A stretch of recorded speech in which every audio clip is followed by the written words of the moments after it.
So the question then is, and I'm paraphrasing Kraft here, is it more rational to believe in an infinite number of universes for which there is no evidence, or an unmoved mover, first domino, or big banger?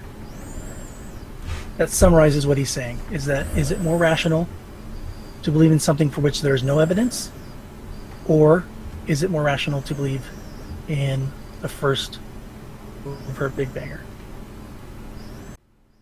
Well, I mean, yeah, that's hard because obviously I believe it's rational to believe in Christian theism. I think that the arguments for Christian theism are really good. But then when we start talking about cosmology, I think we can do that in parallel with our theology, even if it isn't derived from our theology. Which, in really for doing good science, we shouldn't be doing our science by just drawing all sorts of deductions from our theology. Right? It's an observable science, it's a natural science. So I think we do those in parallel, right? Like we do our theology, we do our metaphysics, our epistemology, our ethics, but then we do our science. And when we do science, we look at the evidence for those conclusions, and you make the best judgment you can on that. If there's some kind of multiverse, that doesn't seem to be a problem for the traditional arguments for God's existence, at least conceptually. Or maybe there's some detail that bears on that, but as far as I know, it doesn't really bear on a lot of the classical arguments for God's existence. So if there's a multiverse, fine. If there isn't one, fine. That there is some kind of beginning, which even if there is a multiverse, seems to be admitted. So, okay, yeah. Next. Well, I think it's interesting that Dawkins says in the clip we showed at the beginning, is that he is concerned about people of faith who kill people based off a belief for which there is no evidence. Again, yeah, this There's a God. Just so uncharitable. Yeah. But then, as we juxtapose with Kraft, is he saying that atheism requires faith in something coming from nothing, which there is no evidence for. Like there is no evidence that we can see or observe that something comes from nothing. Yeah. The fact that they believe it is an act of faith. Yeah, in principle, because you can't observe nothing. You can't observe nothing causing something. Like you couldn't do that. Yeah, so I don't know. I'm trying to think, would that be an act of faith? It would probably be an act of faith, maybe according to Dawkins' definition of faith, maybe.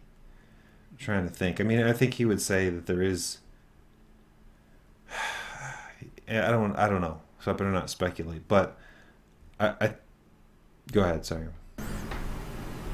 Kraft makes a great argument. I mean, multiple arguments, but I think the fact that you can infer from logic using Aquinas that you have science that shows that the universe began, that even using things like string theory, multi-universe theory doesn't, like you said, take away from our side. So nothing in terms of like string theory, Big Bang theory, none of those theories diminish our claims.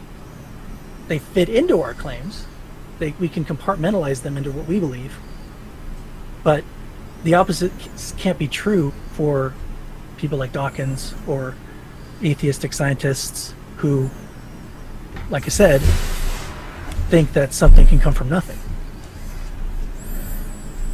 Yeah, I mean, or do you think they're just thinking science just hasn't discovered that yet? I think that's more of what they generally say, is something along the lines of, we just don't know yet. I mean, Dawkins says this explicitly, but I think in general that would be more the consensus is, well, we have these arguments like the problem of evil and that kind of thing that would incline us to believe that this God that you guys speak of doesn't exist. There doesn't seem to be any direct empirical evidence, so that's another kind of strike against this theistic God.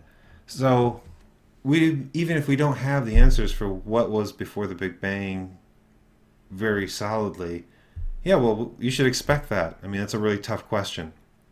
I think that's fair, to say that. To say that science is working on it and science is trying to find some kind of natural mechanistic cause or something like that for what's happening. Okay, fine, yeah, have at it, you know? But that doesn't preclude the philosopher or the theologian from drawing metaphysical inferences. And I think that's the problem, right? I don't think the problem is Dawkins saying, look, science is still working on it. And I think when we say it that is the problem, we kind of fall into the same trap that he's falling into, namely uh, that we have to prove that we have to offer this metaphysical explanation in place of this mechanistic explanation. And in general, that doesn't seem to be necessary. You know, we can. These are two different causal orders, and I mean, the scientist is free to explore what they think is before the Big Bang. We're free to speculate metaphysically about what we think caused it and what the best causes are. And we can draw from science, we can draw from philosophy, from theology.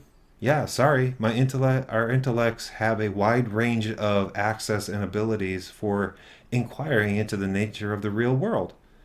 And that includes metaphysical speculation. And that's unavoidable. He does the same thing. He makes all sorts of metaphysical speculations and grounds his science and constrains his science based on it. So yeah, well, okay.